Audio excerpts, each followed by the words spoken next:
10 இட்லி சாப்பிட்டதுக்கப்புறமும் மறுபடியும் கேட்டு வாங்கி சாப்பிடுவாங்க. அந்த அளவுக்கு டேஸ்டியாட்டு சின்ன வெங்காயம் சாம்பார் எப்படி பண்ணுறதுன்னு பார்க்கலாம். டிஃப்ரெண்ட்டாக சாம்பார் பண்ணி போட்டிருக்கேங்க, பாருங்கள். வாங்க வீடியோக்குள்ள. சூப்பரான tiffin sambar ready. Hi friends, எல்லோரும் எப்படி இருக்கீங்க? நல்லா இருக்கீங்களா? இன்றைக்கி டிஃபன் சாம்பார் பண்ண போகிறேங்க. காலையில் பிரேக்ஃபாஸ்ட்டுக்கு டிஃபன் சாம்பார் பண்ண போகிறேன். சின்ன வெங்காயம் போட்டு பண்ண போகிறேங்க. சின்ன வெங்காயம் போட்டு பண்ணிங்கன்னா ரொம்ப நல்லாயிருக்கும். டேஸ்ட் வந்து தக்காளியும் சின்ன வெங்காயம் தான். இது கூட நீங்கள் காய்கறி போட்டுனாலும் பண்ணலாம். பாசிப்பருப்பு போட்டு கொஞ்சோண்டு துவரம்பருப்பு போட்டு பண்ண போகிறேன். ரொம்ப டேஸ்டியாக இருக்கும் டிஃபன் சாம்பார் வந்து. இதே மாதிரி பண்ணுங்கள். எப்போதும் ஒரே மாதிரி பண்ணாமல் டிஃப்ரெண்ட்டாக பண்ணி சாப்பிட்டு பாருங்கள். அட்டகாசமாக இருக்குங்க. இது எப்படி பண்ணுறதுன்னு பார்க்கலாம். வீடியோக்குள்ளே வாங்க. பாசிப்பருப்பு போட்டு தான் பண்ண போகிறேன். பாசிப்பருப்பு கொஞ்சம் அதிகமாக போடணும். அப்புறமேட்டு நம்ம துவரம்பருப்பு கொஞ்சோண்டு போடணுங்க. போட்டு பண்ணிங்கன்னா ரொம்ப நல்லாயிருக்கும்.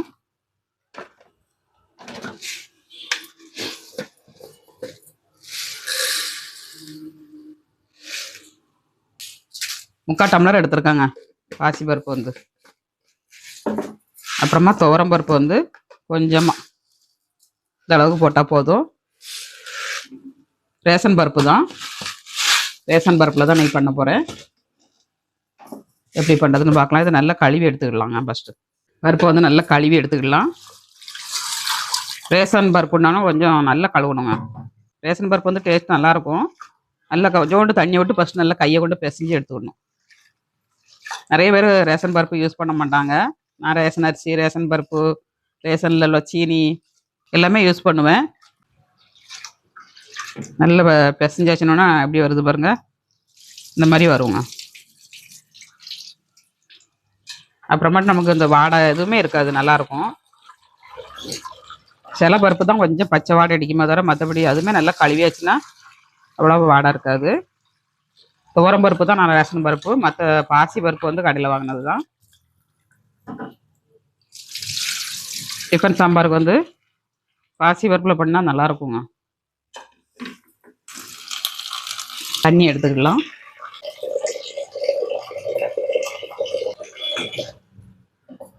தண்ணி எடுத்தாச்சுங்க. இப்போ பருப்பு கூட வந்து நம்ம தேவையான பொருளை ஆட் பண்ணிக்கிடலாங்க. பூண்டுங்க, நாட்டு பூண்டு பொடி பூண்டாக இருக்குது, உரிச்சு எடுத்துட்டேன். எங்கள் வீட்டால் வாங்கிட்டு வந்தாங்க, வண்டியில் விற்காங்கன்னு சொல்லிட்டு. நல்ல பூண்டே இல்லைங்க. அவங்க சாக்கு மூட்டையில் கட்டி வச்சுருப்பாங்க பாருங்கள். அதை வந்து அவிஞ்சி போய் இருந்துச்சு. நல்ல பூண்டே இல்லை, பார்க்காம வாங்கிட்டு வந்துட்டாங்க. பொடி பூண்டாக வேறு இருக்குது. இப்போ வந்து ஈரமாக பச்சை பூண்டு தான் கிடைக்கி. மலை பூண்டு வந்து நாட்டு பூண்டு வந்து நல்ல காரம் இருக்குங்க. அதுதான் நல்லது. நம்ம மருந்துக்கெலாம் யூஸ் பண்ணாதான் இருந்தால் நாட்டு பூண்டு தான் யூஸ் பண்ணணும். உரிக்கிறது கஷ்டப்பட்டு நம்ம பர்ஸாக வாங்கியிருந்தோங்க.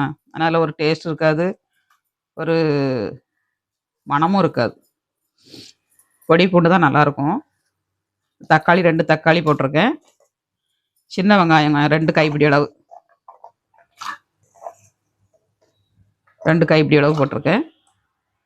இது கூட வந்து நம்ம மஞ்சள் தூள் 1/2 ஸ்பூன் போட்டுக்கோங்க. அப்புறமா பெருங்காயத்தூளுங்க. பெருங்காயத்தூள் ஆட் பண்ணியாச்சு. ஒரு 2 பச்சை மிளகா போட்டுக்கலாம். இப்போ வந்து 2 பச்சை மிளகாவும் கொஞ்சோண்டு கருவேப்பிலையும் போட்டுக்கலாம். நல்லா அவியும் போது கொஞ்சம் கருவேப்பிலை போடுங்க. பருப்பில் உள்ள பச்சை வாடையே இருக்காது, நல்லாயிருக்கும் டேஸ்ட் வந்து. இல்லை எண்ணெய் ஊற்றணுன்னா நீங்கள் எண்ணெய் ஊற்றிக்கங்க. கொஞ்சம் பருப்பில் நான் எண்ணெய் ஊற்ற மாட்டேன். இப்போ அடுப்பை ஆன் பண்ணிவிட்டு குக்கர் அடுப்பு வச்சுக்கலாம்.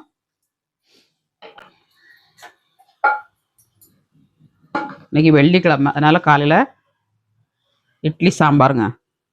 ஃப்ரெஷ்ஷாட்டு நேற்று வேலைக்கிழமை தூரம் மாவு அரைப்பேன். கருவேப்பிலை போடல பாருங்கள். வேலைக்கிழமை தூரம் மாவு அரைச்சி வைப்பேன். வெள்ளிக்கிழமைக்கு இட்லியை வச்சுருவாங்க காலையில். ஃப்ரெஷ்ஷாக அரைச்சி அப்படியே வேலைக்கிழமை தூரம் அரைச்சி பழகிட்டேன்னா. மும்பையில் இருக்கும்போதெல்லாம் விரதம் இருப்பாங்க. நாங்கள் 25 வருஷமாக விரதம் இருந்தோம் குல தெய்வத்துக்கு வந்து. அப்போ மத்தியானம் பச்சரிசி சோறு சாப்பிடுவோம். காலையில் வந்து இட்லிக்கு போட்டுக்கிடுவோங்க. காலையில் சாப்பிட மாட்டோம், மத்தியானம் பச்சரிசி சோறு பொங்குவோம். நைட்டுக்கு இட்லி சாப்பிட்டுக்கிடுவோம். ஏன்னா சுகர்லாம் இருக்கனால மாத்திரை சாப்பிடணும் அப்படிங்கிறதுக்காண்டி நைட்டு இட்லி சாப்பிட்டுக்கிடுவோம். காலையில் மட்டும் சாப்பிட மாட்டோம். அப்புறம் ரவை கண்டி சாப்பிட்டு பார்த்தோம், அது செட் ஆகலை. அந்த அன்னைக்கு அப்படியே விரதத்தை விட்டுட்டோம். சும்மா விரதம் என்ன, எச்சி தட்டில் சாப்பிட மாட்டோம். காலையில் ஃப்ரெஷ்ஷாக அவிச்சு சாப்பிட்டுக்கிடுவோம். மத்தியானத்துக்கு சும்மா புழுங்கரிசி தான் பண்ணி சாப்பிடுவோம். நம்ம பழசு சாப்பிடாம புதுசா பண்ணி சாப்பிட்டுடுவோங்க. இதுதான் விரதம். ஆனா எச்சி தட்டுல சாப்பிட மாட்டோம். இந்த மாரி உங்க குலதெய்வத்துகளுக்கும் நெனச்சுக்கிறீங்க, நெனச்ச காரியம் நடக்குங்க. ரொம்ப நல்லாயிருக்கும். நம்ம விரதம்னு இருந்தாச்சுனாக்கா, நம்ம வீட்ல ஒரு எல்லாமே நல்லதானவே நடக்குங்க. அதனால உங்க குலதெய்வத்த நெனச்சு விரதம் இருங்க. இப்ப குக்கர்ல விசில் மாட்டிடலாம். குக்கர்ல வந்து விசில் மாட்டியாச்சுங்க. 2 விசில் விடட்டும். 2 விசிலுக்கு மேல விடக்கூடாது. நம்ம பருப்பு ஊற போட்டு வச்சீங்கன்னா, 1 விசில் விட்டா போதுங்க. ஊற வைக்கலன்னா 2 விசில் விட்டுக்கோங்க. இந்த பாசி பயிறு வந்து சீக்கிரம் குழஞ்சிரும். பருப்பு வந்து நல்லா அவிஞ்சிருச்சு.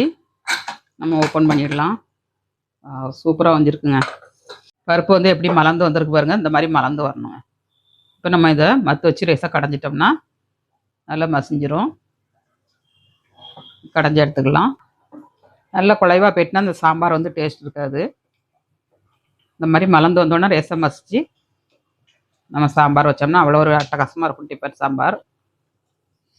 இது கூட நீங்க ஒத்த உருளைக்கிழங்கு போடணும்னு போட்டுக்கிடலாம். உருளைக்கிழங்கு சாம்பார்.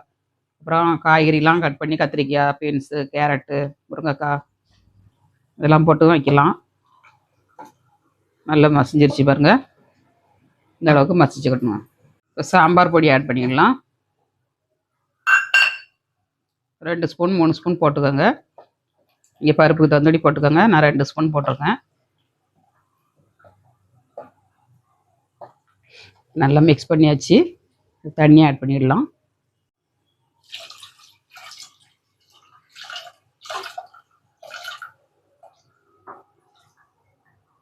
சாம்பாருக்கு தண்ணி ஆட் பண்ணியாச்சு.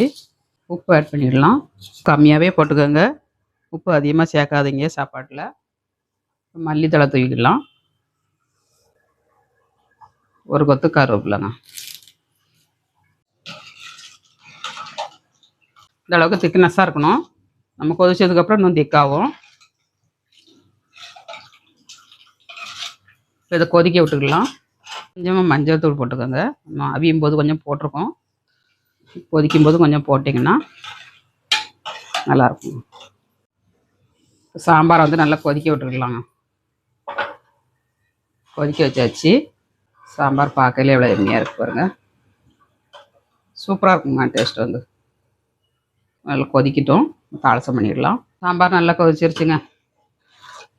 ரொம்ப நேரம் கொதிக்கக்கூடாது. ஒரு 4 நிமிஷம் 5 நிமிஷம் கொதிச்சா போதும். ரொம்ப கொதிக்க விட்டேன்னா கடுத்துரும் குழம்பு வந்து. நம்ம தாளசம் பண்ணிடலாம். இப்போ சாம்பாரை இறக்கிட்டு நம்ம தாளசம் பண்ணிடலாம். நல்லா கொதிச்சிருச்சு. இந்த மாதிரி ஒரு கடாய் அடுப்பில் வச்சுக்கோங்க. எண்ணெய் ஆட் பண்ணிக்கலாம்.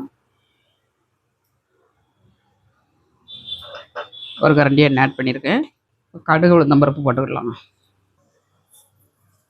அப்புறமா உளுந்தம்பருப்பு கொஞ்சம் சீரகம் ஆட் பண்ணிக்கலாம்.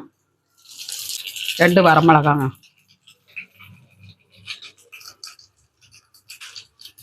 கொஞ்சம் கருவேப்பிலை தழை போட்டுக்கலாம். சூப்பராக எடுத்து தாளசம் பண்ணியாச்சு. இப்போ இட்லிக்கு மாவு ஊற்றி வச்சுக்கலாம். சூப்பராகிட்டு சாம்பார் ரெடி ஆயிடுச்சுங்க.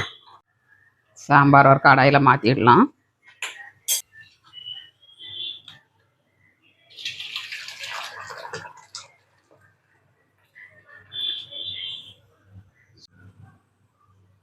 பார்க்கையிலே இவ்வளோ எம்மியாக இருக்குது பாருங்கள்.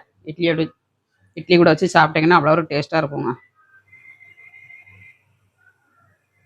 இட்லி ரெடி ஆயிடுச்சு. இட்லியை வச்சு எடுத்தாச்சுங்க. சுட சுட ரேஷன் அரிசி இட்லி.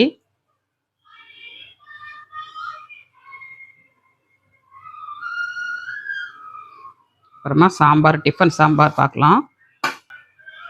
ரொம்ப எம்மியாக இருக்கும் சாம்பார் வந்து. நீங்களும் ட்ரை பண்ணி பாருங்கள் வீட்டில்.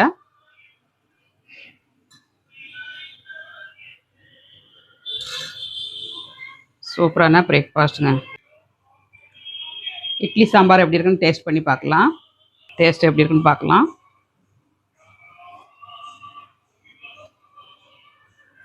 வேறு லெவலில் இருக்குங்க. சூப்பராக இருக்குது. சின்ன வெங்காயம் போட்டு பண்ணோன்னா இந்த மாதிரி நீங்களும் ட்ரை பண்ணுங்கள். ட்ரை பண்ணி அப்படி இருந்துச்சுன்னா கமெண்ட்ஸ் பண்ணுங்கள், லைக் பண்ணுங்கள், சப்போர்ட் பண்ணுங்கள். மீண்டும் நெக்ஸ்ட் வீடியோவில் சந்திப்போம். பாய்.